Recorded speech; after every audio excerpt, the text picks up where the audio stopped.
ఏమైంది? అంటే scooty repair వచ్చింది. మీరేమీ అనుకోకపోతే కొంచెం సెంటర్ వరకు లిఫ్ట్ ఇస్తారా? ఏంటక్క పూజారితో ఏవో కబుర్లు చెప్తున్నట్టున్నా? అవునే, కబుర్లు చెప్పుకునే మూడ్లోనే ఉన్నాం ఇక్కడ. నీ పుణ్యమా అని ప్రశాంతంగా మాట్లాడుకునే పరిస్థితి ఉందా? ఏంటి శిరీష, భర్త బయట నుంచి అలసిపోయి వచ్చాడు, రాగానే చల్లగా నీళ్ళిద్దాం, కొంచెం కాఫీ పెట్టిద్దామని లేకుండా ఏంటా కూర్చోడం?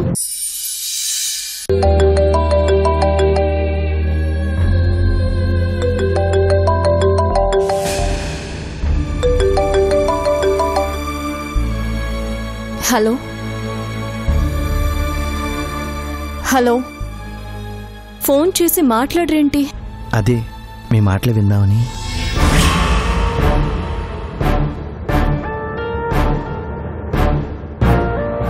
హలో, ఎవరు మాట్లాడేది? అదేంటండి గుర్తుపట్టలేదా? మీరెవరో తెలియకుండా ఎలా గుర్తుపడతాను? మీ నంబర్ కూడా నా దగ్గర లేదే. నా నంబర్ మీ దగ్గరికి ఎలా వచ్చింది? సారీ అండి, ఆ రోజు మీ నెంబర్ తీసుకున్నాను కానీ నా నెంబర్ ఇవ్వలేదు కదా. నా నంబర్ తీసుకున్నారా? ఏంటండి బాబు, మీరు ఇంకా గుర్తుపట్టలేదా నన్ను?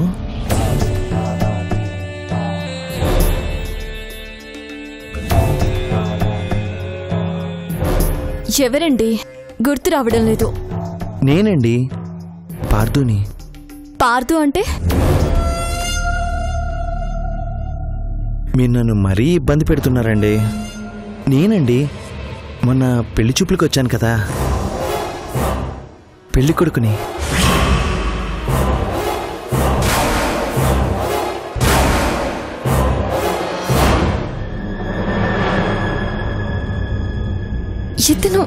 ఇతను నాకు ఫోన్ చేశాడేంటి? గుర్తుపెట్టారు కదా? సారీ అండి, నేను ఎవరో అనుకున్నాను. పర్వాలేదండి, అన్నోన్ నెంబర్ అయినప్పుడు తెలియని వాళ్ళతో ఎలా మాట్లాడతారు? చెప్పండి, ఎందుకు ఫోన్ చేశారు?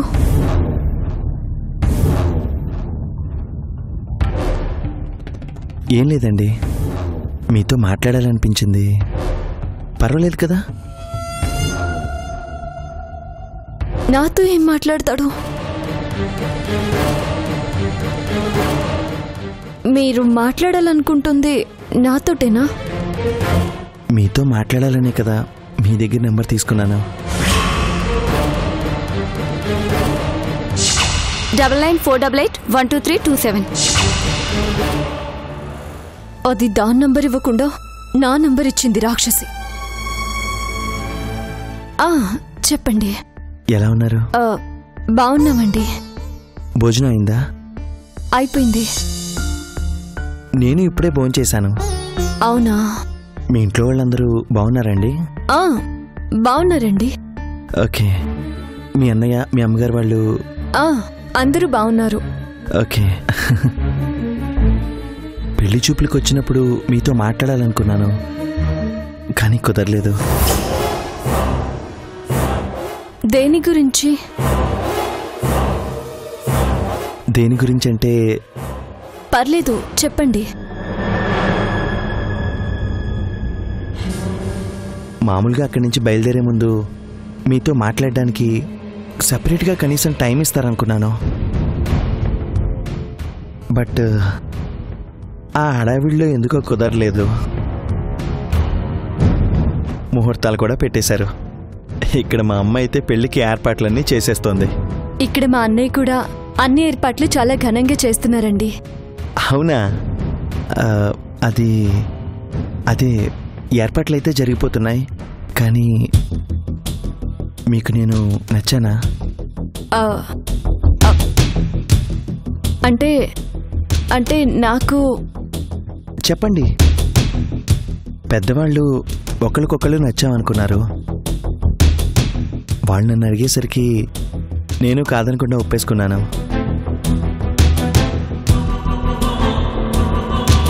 కానీ మీ మనసులో ఏముందో కూడా తెలుసుకోవాలి కదా. అదేదో మీ నోటితోనే చెప్తే బాగుంటుందని.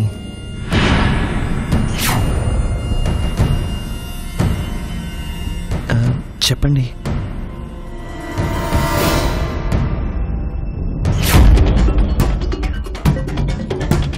అవునులేండి, ఎదురుగా ఉన్న కొత్త మనిషితో మాట్లాడాలంటేనే ఇబ్బందిగా ఉంటుంది. అలాంటిది ఇది ఫోన్లో అడిగితే చెప్పడానికి ఇబ్బందిగానే ఉంటుంది. సర్లేండి, మా అమ్మ మీ ఫోటో కావాలంటుంది. నా ఫోటోనా? ఎందుకు?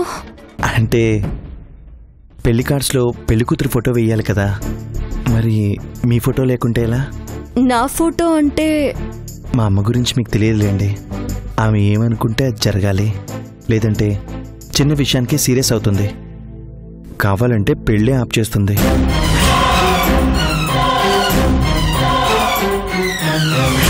అయ్యో, మా అన్నయ్య చాలా సంతోషంగా ఉన్నాడు ఈ పెళ్లి జరుగుతుంది అని. అలాంటిది ఈ పెళ్లి ఆగిపోయిందంటే నలుగురిలో తలెత్తుకుని తిరగలేడు. అయ్యో, అలా జరుగుతుందని కాదు, మా అమ్మ మెంటాలిటీ చెప్తున్నానంతే. పెళ్ళి ఆగుతుందంటే నేను మాత్రం ఎలా ఆగనిస్తాను?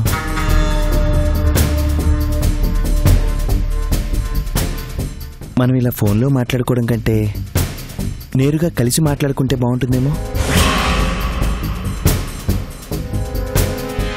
నేరుగానా? నేరుగా అంటే ఎలా కుదురుతుంది? కలవాలంటే కుదురుతుంది. Please, if you don't mind, నీతో నేరుగా మాట్లాడాలి ప్లీజ్. అంటే నేరుగా మాట్లాడాలంటే ఎలా కుదురుతుందండి? ప్లీజ్, మీరు అనుకుంటే ఖచ్చితంగా కుదురుతుంది. ఇప్పుడు కలవడం అంటే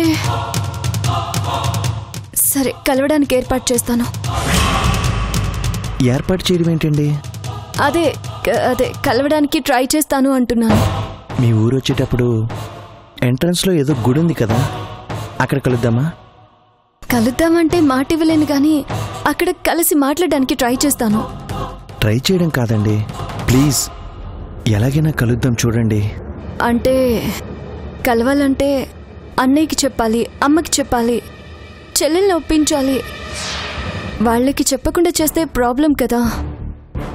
ఏంటండి మీరు ఇలాంటివన్నీ చెప్పి చేస్తారా? ఏదో జస్ట్ అలా కలిసి మాట్లాడుకుని వెళ్ళిపోవచ్చు. అదే నేను మీకు ప్రామిస్ చేయలేను, ట్రై చేస్తాను. రేపు మీరు గుడి దగ్గరికి వచ్చేయండి.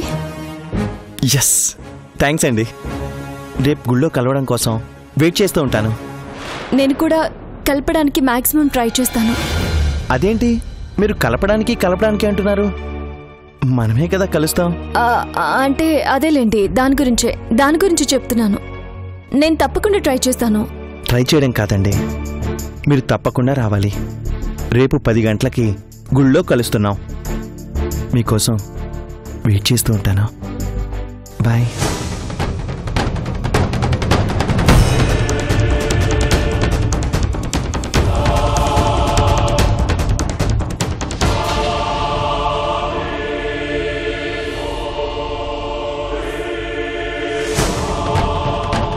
ఎంత పనిచేసావే అర్చన! నీ నంబర్ ఇవ్వకుండా నా నంబర్ ఇచ్చావు. అతనేమో నువ్వనుకొని నాతో మాట్లాడుతున్నాడు, కలవాలంటున్నాడు. ఇప్పుడేం చేయాలి?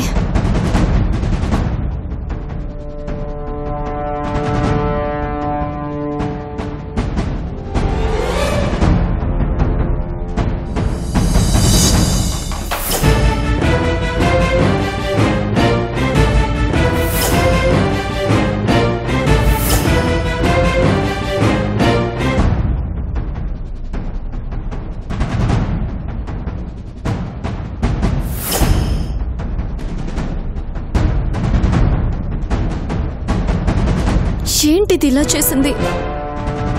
అతనేమో నేనే అర్చనని అనుకుని నాతోనే మాట్లాడిస్తున్నాడు. ఇప్పుడేం చేయాలి? రేపు కలుద్దాం అంటున్నాడు. పోనీ నేను అర్చనని కాను అని చెప్తే ఏమనుకుంటాడో?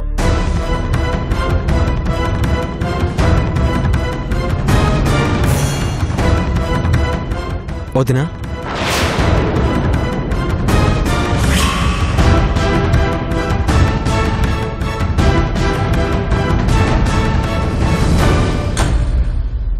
ఏంటదినా?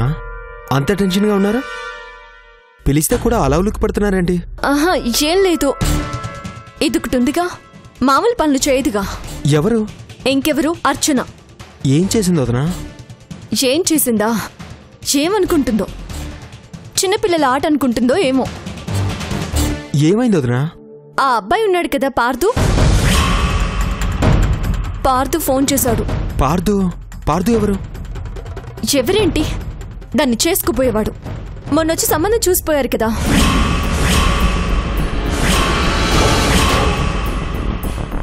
అతను మీకు ఫోన్ చేశాడా? దేనికి? నాకేం చేయలేదు, నేనే అర్చన అనుకొని చేశాడు. మీరు అర్చన అనుకోవడం ఏంటి? అదే కదా ఈ తింగర్తి చేసిన పని. దాని నంబర్ ఇవ్వకుండా నా నంబర్ ఇచ్చింది. అతనేమో నన్ను అర్చన అనుకొని ఫోన్లో నాతోనే. అవన్నీ ఎందుకులే, మాట్లాడి రేపు మీతో మాట్లాడాలి, ఒకసారి కలుద్దామా అంటున్నాడు. అప్పుడు అతనికి ఏం చెప్పాలో అర్థం కాలేదు నాకు. మరి మీరేం చెప్పారు? కలుద్దామని చెప్పాను. ఎలా కలుస్తారు? నేను కాదు, దాన్ని తీసుకెళ్తాను. ఏంటి, అర్చనని తీసుకెళ్తారా? అవును, తప్పేముంది? ఎలాగూ కాబోయే భార్య కదా. వాళ్ళేదో మనసు విప్పుకొని మాట్లాడుకుంటారు. పెళ్లి టైంకి ఒక అండర్స్టాండింగ్ వచ్చి ఒకరినొకరు అర్థం చేసుకుంటారు. అలా ఎలా మాట్లాడతారు? నీకేంటి బాధ? నాకు అర్థం కావటం లేదు.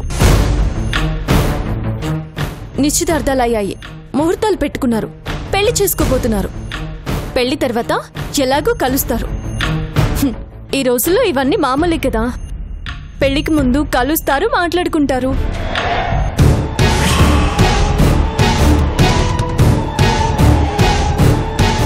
కానీ ఈ విషయం దీనికి ఎలా చెప్పాలో అర్థం కావడం లేదు. ఏమో, రేపొద్దున దాంతో చెప్పి దాన్ని తీసుకెళ్లి అతనితో మాట్లాడించాలి.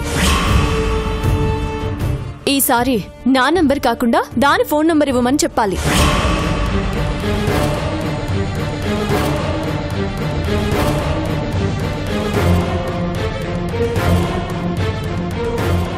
ఇదేంటి, వదిన రేపొద్దున అర్చనని తీసుకెళ్లి మాట్లాడించాలని చూస్తుంది. వాళ్ళిద్దరూ ఎలా మాట్లాడుకుంటారు? అసలు ఇది వదిన నంబర్ ఎందుకు ఇచ్చింది?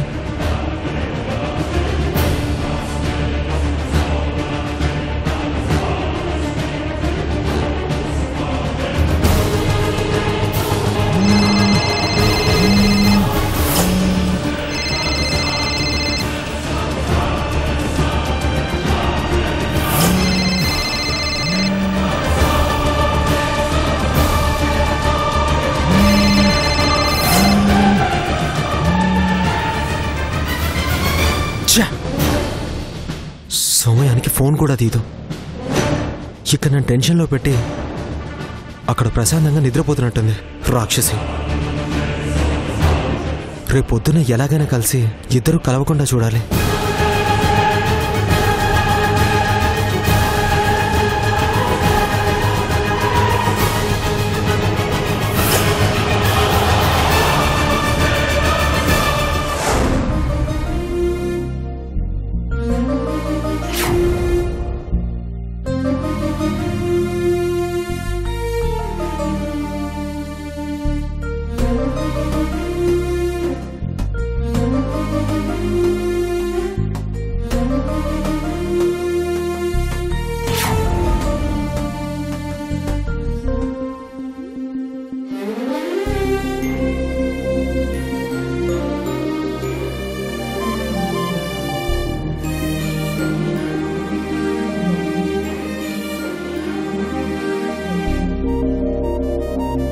హలో హలో, ఎన్ని రోజులలా కింద పడుకుంటావు చెప్పు? ఇప్పటికే మా అమ్మకు నీ మీద అనుమానం వచ్చేసింది. నేను కాఫీ అడిగితే నాకివ్వకుండా నువ్వు తాగడం, వేళ్లు నల్లకొట్టి పట్టించుకోకపోవడం, ఇలా చేస్తూ ఉంటే ఎప్పుడో మా అమ్మకు రెడ్ హ్యాండెడ్గా దొరికిపోతావు. ఆ రోజు మా అమ్మకు నేను సర్ది చెప్పలేను. ఆవిడేదో మీ సొంత అమ్మగారన్నట్టు మాట్లాడుకో. మా అత్తయ్య గారి గురించి నాకు తెలుసు, నువ్వేం చెప్పాల్సిన అవసరం లేదు. సరే, మీ అత్తయ్య గారి గురించి నీకు తెలుసు, నా గురించి నీకు తెలీదు. నేను చెప్పినా నమ్మవు. సరే, అవన్నీ కాదు గాని ఇలా ఎన్ని రోజులు నువ్వు నేల మీద, నేను బెడ్ మీద. చెప్పు. నువ్వు కూడా ఇలా వచ్చి పడుకో. నేనా? నీ పక్కన? ప్రాణం పోయినా జరగదు. జరగదు జరగదు అని నువ్వు నాకు దూరంగా ఉంటూ మా అమ్మను ఎంత బాధ పెడుతున్నావో తెలుసా? పెద్ద ఆవిడకి ఏవో కోరికలుంటాయి కదా. నాకొక కొడుకు పుట్టాలి, వాడు ఆవిడ్ని నానమ్మ అని పిలవాలి, వాడితో నేను ఆడుకోవాలని. ఇలా మనం దూరం దూరంగా ఉంటే మా అమ్మ కోరిక తీర్చేదెప్పుడు చెప్పు? పిచ్చి పిచ్చిగా మాట్లాడుకు. ఇందులో పిచ్చి పిచ్చిగా మాట్లాడడానికి ఏముంది? భార్యాభర్త అన్న తర్వాత పిల్లల్ని కనాలి కదా. నువ్వు నా భర్తవి కాదు, కాలేవు. అయ్యో, నువ్వు ఎప్పటికి నన్ను అర్థం చేసుకుంటావు శిరీష? కొత్తగా నిన్ను అర్థం చేసుకోవాల్సిన అవసరం నాకు లేదు. ఆయనలా వచ్చి వాళ్ళ దగ్గర వీళ్ళ దగ్గర నాటకాలు ఆడినట్టు నా దగ్గర నాటకాలు ఆడుకో. నోరు మూసుకొని పడుకో.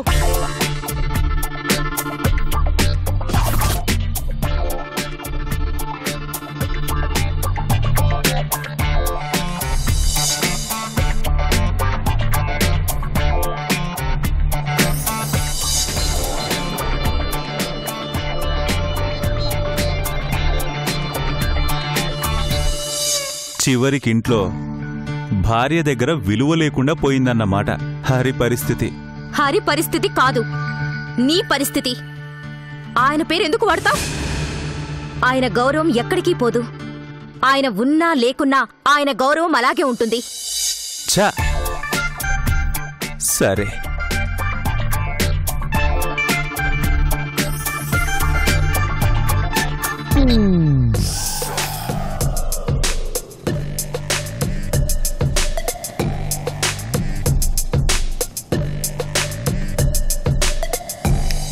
హలో,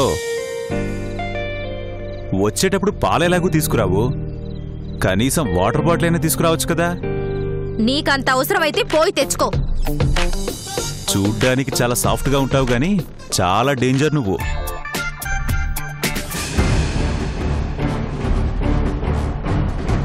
నా ముందు నాటకాలాడుతున్నారు. అసలు వీళ్ళ సంగతేంటో చూడాలి.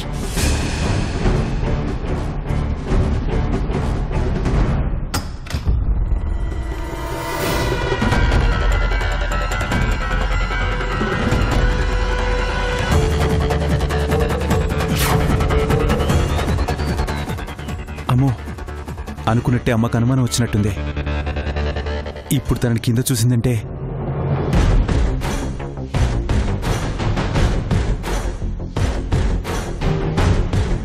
శిరీష, శిరీష, అమ్మొస్తుంది. లే శిరీష, లేచి బెడ్ మీద పడుకో ప్లీజ్. నా మాట విని శిరీష.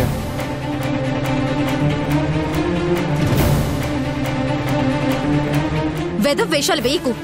అత్తయ్య పేరు చెప్పి నన్ను బెడ్ మీద పడుకోబెడదాం అనుకుంటున్నావా? పో అవతలికి.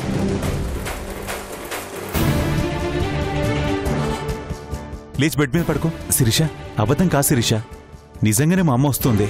శిరీష ప్లీజ్ పైన పడుకో. నేను లేవను.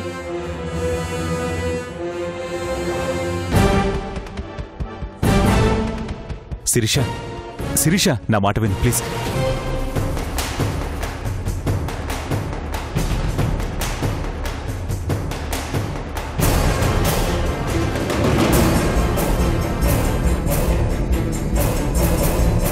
శిరీష, శిరీష,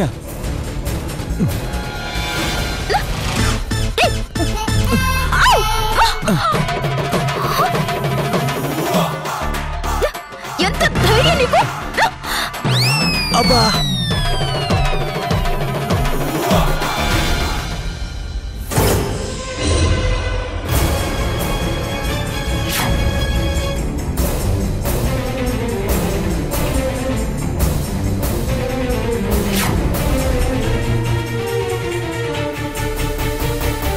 హరి, హరి.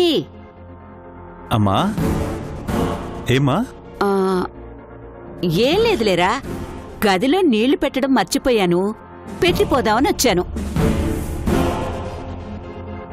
ఏంటి కింద పడుకున్నావు? అంటే అమ్మా, భోజనం చేశాను కదా, అలా భోజనం చేశాక ఆసనం వేస్తే మంచిదని చెప్పారు, అందుకే ఆసనం వేస్తున్నాను. కొత్తగా ఈ అలవాటు ఎప్పటినుంచో? కొత్తగా ఏం లేదమ్మా, చాలా రోజుల నుంచి ఈ ఆసనం వేస్తున్నానమ్మా. ఏం శిరీష, కరెక్టా? అవునా? చూసావా, మంచినీళ్లు నువ్వు తీసుకుని రావాలి, మా అమ్మ తీసుకుని వచ్చింది. ఎప్పుడు నేర్చుకుంటావు శిరీష? ఇలాంటి చిన్న చిన్న విషయాలకు కూడా ఎన్ని రోజులు మా అమ్మ కష్టపడాలి? ఏ ఇంటికైనా కోడల్ని తీసుకొచ్చేది అత్తగారు సుఖపడాలనే కదా. ఇప్పటి వరకు మా అమ్మ ఎంతో కష్టపడింది, ఇంకా ఆవిడ్ని కష్టపెట్టడం ఎందుకు? రేపటి నుంచి నువ్వు తీసుకురా వాటర్ బాటిల్. అమ్మ రేపటి నుంచి తీసుకొస్తుందిలేమ్మా. చెప్తే తీసుకురావడం కాదురా, చెప్పకుండానే తీసుకురావాలి. ఇంకా అలవాటు కాలేదంటే మీ ఇద్దరూ ఎంత అన్యోన్యంగా ఉన్నారో అర్థమైపోతోంది.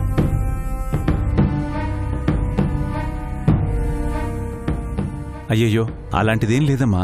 అంటే రాత్రిపూట నాకు ఎక్కువగా దాహం వేయదు కదా, నేను అడగను, తనకీ అలవాట్లేదు, అందుకే తీసుకురాలేదంతే. సరే, వేసిన ఆసనాలు చాలు, టైం చాలా అయింది, పడుకోండి. అలాగే అమ్మా, అలాగే పడుకుంటాం.